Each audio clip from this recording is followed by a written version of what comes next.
انسان اپنے گناہوں کو یاد کر کے بھی روتا ہے، اور گناہوں کو یاد کر کے رونا بھی حدیث مبارکہ میں بڑی فضیلت والا کام ہے۔ فرمایا من تذکر خطایاہ بکا عیناہ رضی اللہ عنہ، کہ جو شخص اپنے گناہوں کو یاد کر کے اللہ کے سامنے روتا ہے، اللہ رب العزت اس کے ساتھ اپنی رضا کا اعلان فرما دیتے ہیں، اس کے ساتھ اپنی رضا کا اعلان فرما دیتے ہیں۔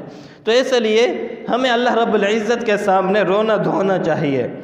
کسی شاعر نے کیا خوب کہا ہے، سالک کی زندگی میں رونا ختم نہیں ہوتا، چاہے وہ مبتدی ہو چاہے وہ منتہی ہو، ابتداً سلوک طے کر رہا ہے یا سلوک طے کر کے مکمل کر چکا ہے، تب بھی وہ کسی نہ کسی حال میں اللہ رب العزت کے سامنے ضرور روتا ہے۔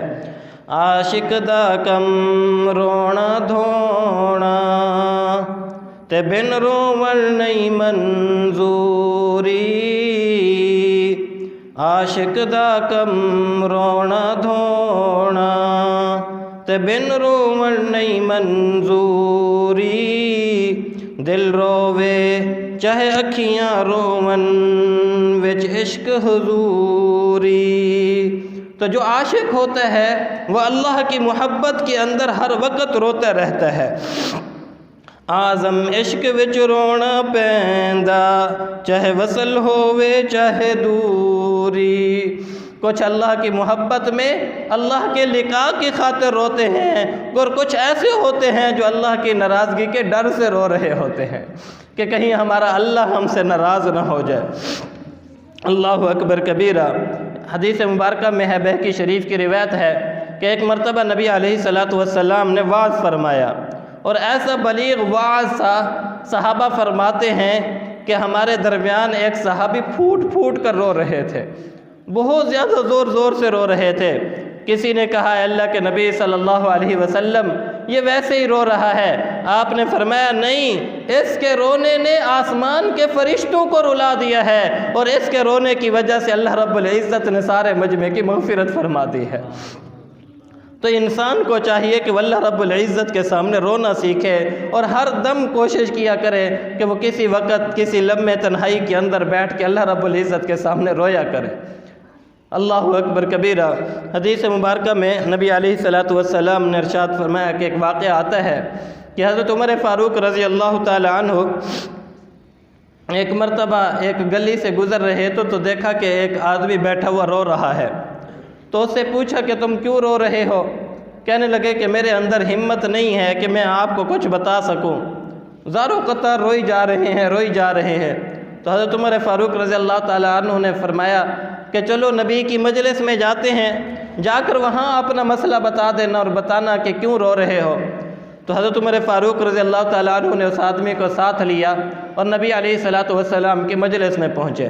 آپ صلی اللہ علیہ وسلم نے ان سے پوچھا کہ کیوں رو رہے ہو؟ کہنے لگا اللہ کے نبی صلی اللہ علیہ وسلم مجھ سے بہت بڑا گناہ ہو گیا ہے۔ پوچھا کیا گناہ ہوا؟ کہنے لگے اللہ کے نبی بہت بڑا گناہ مجھ سے ہو گیا۔ پوچھا بتاؤ تو صحیح کیا بڑا گناہ ہوا؟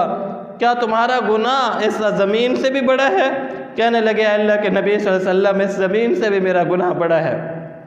فرمایا کہ اچھا تمہارا گناہ اتنا بڑا ہے، کیا آسمان سے بھی بڑا ہے؟ کہنے لگا اللہ کے نبی صلی اللہ علیہ وسلم میرا گناہ آسمانوں سے بھی بڑا ہے۔ آپ علیہ السلام نے پوچھا اللہ کے بندے بتاؤ تو صحیح، تو نے ایسا کون سا جرم کر لیا، ایسا کون سا گناہ کر لیا ہے جسے تو زمین اور آسمان سے بھی بڑا سمجھ رہا ہے؟ کہنے لگا اللہ کے نبی صلی اللہ علیہ وسلم میں کفن چوری کیا کرتا تھا، اور ایک مرتبہ ایسا ہوا کہ انصار کی ایک جوان بچی فوت ہو گئی اور انہوں نے اس کو دفن کر دیا، تو میں رات کو اس کا کفن چرانے کے لیے وہاں قبرستان پہنچا۔ جب میں نے اس کے جسم سے کفن اتارا تو اب وہ نوجوان بچی تھی، میری نگاہیں جب اس کے جسم پر پڑھی تو میں اپنے آپ پہ قابو نہ رکھ سکا، اور اسی حال کے اندر اسی قبر کے اندر میں نے اس کے ساتھ بدکاری کر لی۔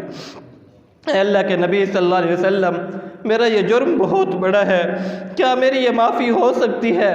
آپ صلی اللہ علیہ وسلم نے فرمایا کہ تو نے واقعی بہت بڑا ظلم کیا ہے، بہت بڑا گناہ کیا ہے، وہ آدمی کہنے لگا اے اللہ کے نبی صلی اللہ علیہ وسلم جب سے یہ معاملہ ہوا ہے میں رات کو سکون کی نیند نہیں سو سکتا۔ وہ بچی ہر روز میرے خواب کے اندر آتی ہے اور کہتی ہے کل قیامت کا دن ہوگا، میں تیرا گریبان پکڑوں گی، تو نے مردوں کے مجمع کے اندر مجھے نجس کر دیا ہے، ناپاک کر دیا ہے، تجھے شرم نہ آئی، تجھے حیا نہ آئی کہ تو نے اس حال کے اندر میرے ساتھ بدکاری کی ہے۔ اے اللہ کے نبی صلی اللہ علیہ وسلم میں کیا کروں، میں کہاں جاؤں؟ آپ صلی اللہ علیہ وسلم نے کوئی جواب نہ دیا، خاموش ہو گئے۔ تو انہوں نے سمجھا کہ شاید میری بخشش نہیں ہو سکتی، یہ وہاں سے اٹھے اور چلے گئے۔ صحابہ فرماتے ہیں کہ یہ ویرانوں کے اندر پھرا کرتے تھے، روتے رہتے تھے، ایسے جیسے مجنون ہو، دیوانہ ہو، اور ہر وقت اس کی آنکھوں کے اندر آنسو ہوتے تھے۔ 40 دن اس حال کے اندر گزرے۔ فرماتے ہیں کہ نبی علیہ السلام کے پاس ہم بیٹھے تھے، جبرائیل علیہ السلام اترے اور پوچھا ہے اللہ کے نبی صلی اللہ علیہ وسلم اللہ تعالیٰ نے پیغام بھیجا ہے اور اللہ تعالیٰ پوچھ رہے ہیں کہ کیا معاف کرنا میرا کام ہے یا آپ کا کام ہے؟ فرمایا اللہ آپ ہی بخشنے والے ہیں، آپ جسے چاہیں معاف فرما دیں۔ فرمایا کہ اچھا بتاؤ یہ مخلوق میری ہے یا کسی اور کی ہے؟ فرمایا اللہ آپ ہی کی مخلوق ہے۔ تو فرمایا کہ میرے محبوب اس آدمی کو بلائیے، وہ رو رہا ہے، گڑ گڑا رہا ہے، مجھ سے معافیا مانگ رہا ہے، اسے بتا دیجئے کہ اللہ کو آپ کا رونا پسند آ گیا اور آپ کے اس گناہ کو بھی اپنی رحمت سے معاف فرما دیا ہے۔ تو انسان کو اللہ کے سامنے ہر وقت رونا چاہیے۔ بعض اوقات کوئی پتہ نہیں ہوتا انسان کی آنکھوں سے نکلا ہوا آنسو اللہ تعالیٰ کو کتنا پسند آ جائے، کس وقت پسند آ جائے، کس وقت کا رونا ہمارا اللہ رب العزت کو محبوب ہو جائے اور اللہ رب العزت اس آنسو کی وجہ سے ہماری مغفرت فرما دے۔ بلکہ حدیث مبارکہ میں ہے نبی علیہ السلام نے ارشاد فرمایا کہ کسی کی آنکھ سے صرف اتنا آنسو نکلا جتنا مکھی کا سر ہوتا ہے کہ وہ نکل کر وہ یہاں پہ جم گیا۔